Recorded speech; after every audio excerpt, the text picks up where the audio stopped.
Hello my dear friend, welcome back to your channel. तो आज की हमारी वीडियो का टॉपिक है laws related to social security. Basically ये पार्ट है लेबर लॉ का। लेबर के लिए बहुत सारे लॉज बनाए गए हैं ताकि किसी भी तरीके का डिस्प्यूट वगैरह, कॉन्फ्लिक्ट वगैरह ना हो, ठीक है। और इसके अंदर हम पहले कौन से एक्ट पढ़ चुके हैं, लेबर लॉ का ही पार्ट है। इसमें हमने फैक्ट्री और इंडस्ट्री से रिलेटेड जो भी लॉज थे वो पढ़े। उसके बाद हमने वेजेस एक्ट के बारे में पढ़ा, minimum wages, remuneration, equal remuneration के बारे में हमने पढ़ा, ठीक है। पेमेंट ऑफ बोनस के बारे में हमने पढ़ा।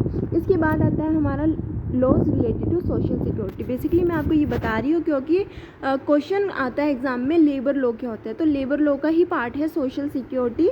उसके बारे में हम पढ़ेंगे law relating to social security of workman contain provision relating to cases of employment injuries, maternity benefit, sickness as well as possibility of old age and unemployment. तो ये सारी चीज़ें हम जो है इसमें पढ़ने वाले हैं कि जो भी वर्कर्स काम कर रहे हैं एक ऑर्गेनाइजेशन में, उनको सिक्योरिटी प्रोवाइड की जाए चाहिए, ठीक है। इन केस अगर वो इंजर्ड हो जाते हैं, उनका मैटरनिटी बेनिफिट उनको दिया जाना चाहिए, ठीक है। सिक अगर बीमारी हो जाती है, कोई भी बीमार पड़ जाते हैं एम्प्लॉय, तो उसको सिकनेस के लिए बेनिफिट दिया जाना चाहिए, उसको हॉलीडेज दी जानी चाहिए, ठीक है। ओल्ड एज बेनिफिट्स दिए जाने चाहिए, ठीक है। तो ये सारी चीज़ें जो है सिक्योरिटी एक वर्कर्स को, एक एम्प्लॉयज़ को ऑर्गेनाइजेशन में प्रोवाइड की जानी चाहिए। इसके रिगार्डिंग एक स्पेशल लॉ बनाया गया है।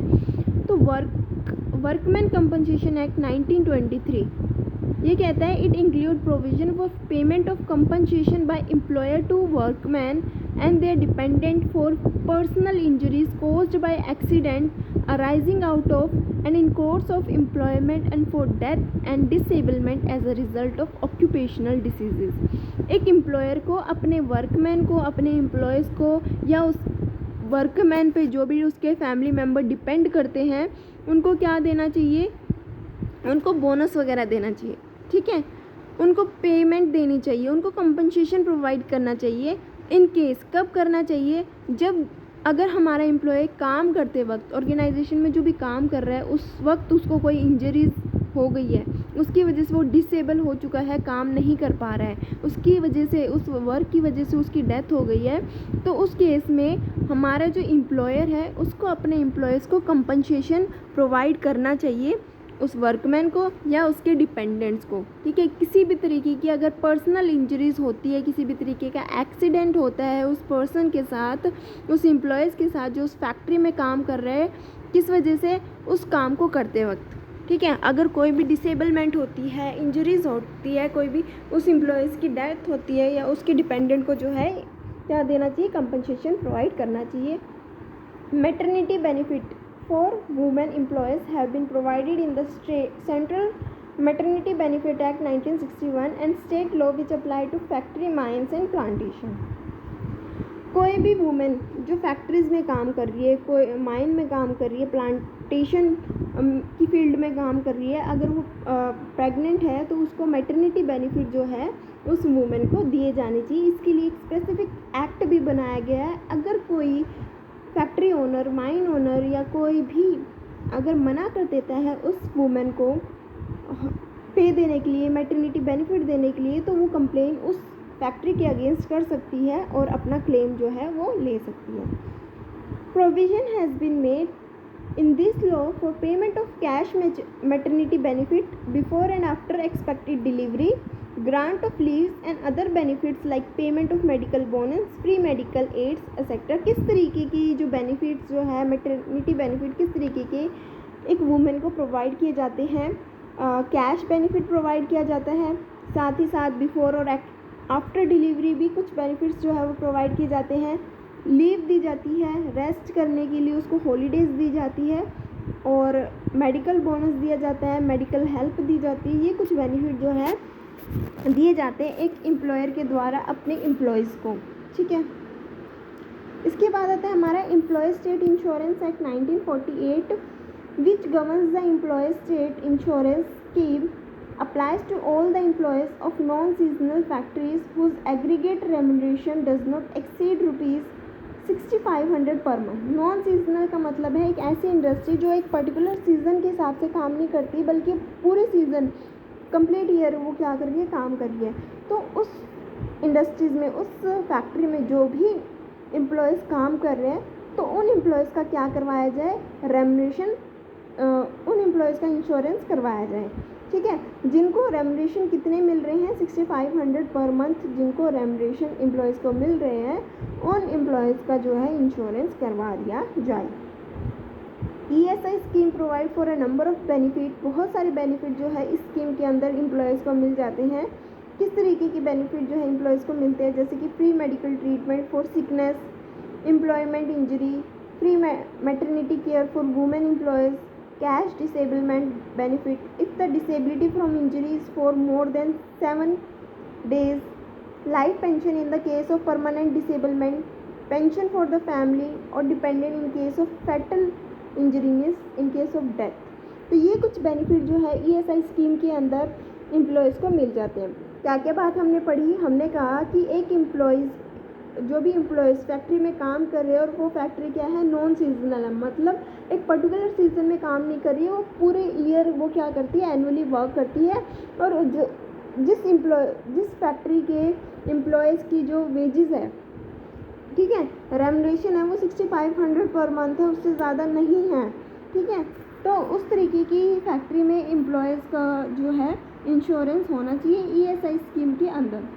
उसके अंदर क्या क्या बेनिफिट मिल जाते हैं, फ्री मेडिकल ट्रीटमेंट मिल जाता है अगर कोई बीमार है, किसी को किसी भी तरीके की इंजरीज हुई है। ठीक है, मैटरनिटी केयर वुमेन एम्प्लॉयज़ को मिल जाती है। ठीक है, अगर किसी भी तरीके की डिसेबलमेंट हुई है, ठीक है, तो इन सारी चीज़ों के रिगार्डिंग जो है एम्प्लॉयज़ को बेनिफिट मिल जाता है। Employees provident fund and miscellaneous provision act 1952, उसके बाद एक नया एक्ट आता है। ठीक है, it is another legislation relating to social security. It provides protection to workers against the risk of old age, retirement, discharge, retrenchment of death, and applies to factories and establishments falling under and notify industries employing 20 or more employees. अभी हमने क्या पढ़ा, employees provident fund और miscellaneous provision act 1952 के बारे में पढ़ा। एक नया एक्ट आया है, ये भी सोशल सिक्योरिटी के बारे में है कि जो भी वर्कर्स को प्रोटेक्शन प्रोवाइड करने के लिए जो है ये एक्ट बनाया गया। किस तरीके का, ओल्ड एज, ठीक है, रिटायरमेंट के केसेस पे, डिस्चार्ज के केसेस में, डेथ के केसेस में, ये सारी जो है बेनिफिट एम्प्लॉयज़ को प्रोवाइड करता है ये एक्ट कहाँ पे अप्लाई होता है, उस फैक्ट्रीज पे अप्लाई होता है जिस फैक्ट्री के अंदर 20 या उससे ज़्यादा एम्प्लॉयज़ काम कर रहे हैं। इसके बाद एक अनदर एक्ट आया, अनदर एक्ट क्या था, gratuity act 1972, which provide for the payment of gratuity और retirement benefit to the employees for longer years of faithful services. Gratuity का मतलब क्या होता है कि एक पर्सन हमारी ऑर्गेनाइजेशन में 50 साल, 60 साल, काफ़ी सालों से लगातार कॉन्टीन्यूसली काम कर रहा है, तो उस एम्प्लॉयज़ को क्या किया जाता है, ये बेनिफिट जो है प्रोवाइड किया जाता है क्योंकि उसने कॉन्टीन्यूसली हमारी ऑर्गेनाइजेशन में क्या किया है, सर्विस प्रोवाइड की है। ठीक है, ये था आज का हमारा टॉपिक जिसमें हमने पढ़ा कि क्या क्या लॉ बनाए गए हैं सोशल सिक्योरिटी, किस तरीके की सोशल सिक्योरिटी जो है एम्प्लॉयज़ को प्रोवाइड की गई है। फर्स्ट हमारा था वर्कमैन कंपनसेशन एक्ट 1923। ठीक है, उसके बाद आता है हमारा मैटरनिटी बेनिफिट एक्ट 1961 कि जो भी वुमेन प्रेग्नेंट होती है उनको बहुत सारे बेनिफिट दिए जाते हैं, जैसे कि एक्स्ट्रा पेमेंट दी जाती है, मेडिकल बेनिफिट दिए जाते हैं, लीव्स दी जाती है।